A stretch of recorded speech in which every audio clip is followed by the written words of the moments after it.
করে ওই বসবাসকৃত গড়, অট্টালিকা, পাঁচতলা বাড়ি, ওই বাড়ির যে ভেন্টিলেটর আছে, সে বাড়ির যে আঙ্গিনা আছে, ওইখানে তুমি তোমার মৌচাকটা বানাও, যাতে করে ওই মৌচাক থেকে যখন মধুগুলো বেড়ে যাবে আমার গোলামরা খেয়ে যেন শেফা নিতে পারে। জোরে বলি সুবহানাল্লাহ।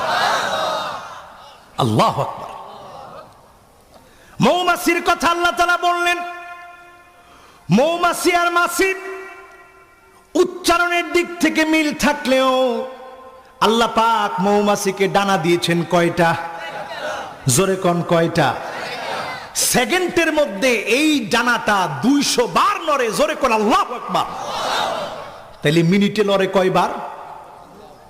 কয়বার? 12,000 বার। একটা ছোট্ট মৌমাছি 12,000 বার ডানাটা নেড়িয়ে একথা বুঝায় দেয় এই বিশ্ব